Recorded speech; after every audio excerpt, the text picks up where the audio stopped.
Assalamu alaikum warahmatullahi wabarakatuh. Welcome to our Islamic channel, Islam the Infinite Light. Let us learn more about Islam. Today in this video, we are going to recite and learn the dua for success in the hereafter. This dua is mentioned in Surah Al-Muminoon, verse number 109. Allah Subhanahu wa Ta'ala informs the disbelievers in the hereafter that this was the dua made by my servants or believers, and today I have rewarded them and they are the successful. The dua is Rabbana Amanna Faghfirlana Warhamna anta khairur rahemeen.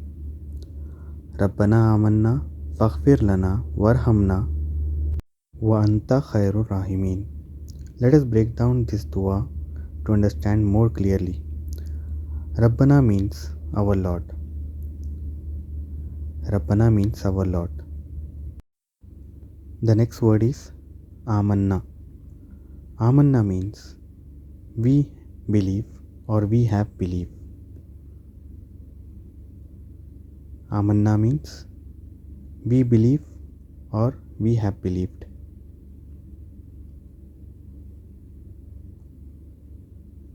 Rabbana Amanna Faghfirlana. Faghfirlana means to save us. Faghfir has a root word of ighfir, which means forgive.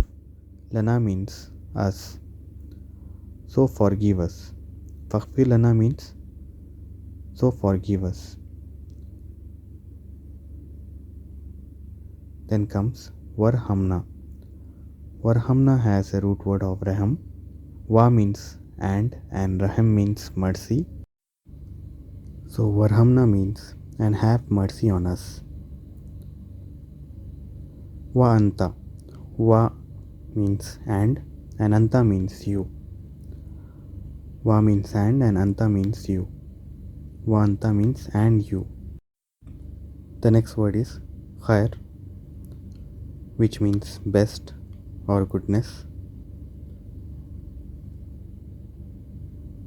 Khair means best or goodness, and rahemeen means those who show mercy. Rahim is one of the names of Allah Subhanahu wa Ta'ala, which means merciful, and rahemeen means those who show mercy. So now let us revise the dua once again. Rabbana Amanna Faghfirlana Warhamna anta khairur rahemeen. Rabbana Amanna Faghfirlana Warhamna anta khairur rahemeen. Our Lord, we believe, so forgive us and have mercy on us, and you are the best of those who show mercy. Our Lord, we believe, so forgive us and have mercy on us, and you are the best of those who show mercy. Hope you have understood the meaning of this dua. Learn this dua and recite it daily. Please like this video and share with your friends and family members in order to let them know about this dua, and please subscribe to our channel. Jazakallahu khairan.